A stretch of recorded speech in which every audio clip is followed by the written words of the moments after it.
નમસ્તે. દર વર્ષે 1 એપ્રિલના વિશ્વ પક્ષી દિવસ ઉજવવામાં આવે છે.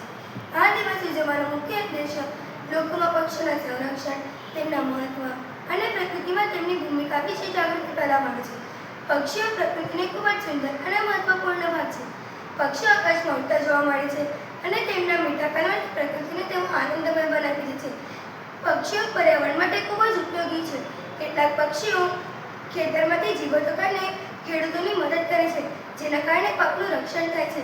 ઘણા પક્ષીઓ એક ફૂલમાંથી બીજા ફૂલમાં પરાગ પહોંચાડે છે, જેના કારણે છોડ વૃક્ષોની પ્રજાતિનો વિકાસ થાય છે. ઘણા પક્ષીઓ બીજો એક જગ્યાથી બીજી જગ્યાએ ફેલાવે છે, જેના કારણે નવા છોડ ઉગે છે અને નવા જંગલો ઉગે છે. આ રીતે પક્ષીઓ જાગૃત પર્યાવરણનું સંતુલન જાળવવામાં મહત્વની ભૂમિકા ભજવે છે. પરંતુ આજના સમયમાં પક્ષીઓ માટે ઘણા ખતરા ઊભા થઈ રહ્યા છે, જેમ કે વૃક્ષોની કાપણી, વધતું પ્રદૂષણ, શહેરોનું વિસ્તરણ અને શિકાર જેવા પ્રવૃત્તિઓના કારણે ઘણા પક્ષીઓનું નિવાસસ્થાન નષ્ટ થઈ રહ્યું છે. પરિણામે ઘણી જેટલા પક્ષીઓની સંખ્યા ધીમે ધીમે ઘટી રહી છે. ઘણા પક્ષીઓ તો લુપ્ત થવાની કગાર પર પહોંચી ગયા છે. જાગતિક પક્ષી દિવસના દિવસે શાળાઓ, સંસ્થાઓ અને પર્યાવરણ પ્રેમી દ્વારા વિવિધ કાર્યક્રમો યોજવામાં આવે છે, જેમ કે વક્તૃત્વ સ્પર્ધા, ચિત્ર સ્પર્ધા, જાગૃતિ રેલી, વૃક્ષારોપણ અને પક્ષીઓ વિશે વિવિધ માહિતી આપતા કાર્યક્રમો. આ કાર્યક્રમો દ્વારા બાળકો અને લોકોમાં પક્ષીઓ પ્રત્યે પ્રેમ અને જવાબદારીનો ભાવ જગાવવામાં આવે છે.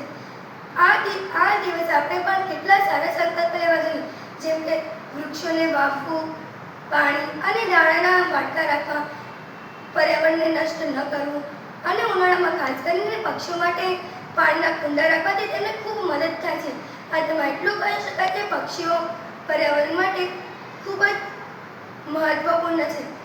પક્ષીઓ સંતુલન વધારે છે અને પર્યાવરણને સાચવે છે, જેના કારણે આપણને પક્ષીઓને સાચવવા જોઈએ અને તેમની સંખ્યા વધે તે માટે આપણે ખૂબ પ્રયત્ન કરવો જોઈએ.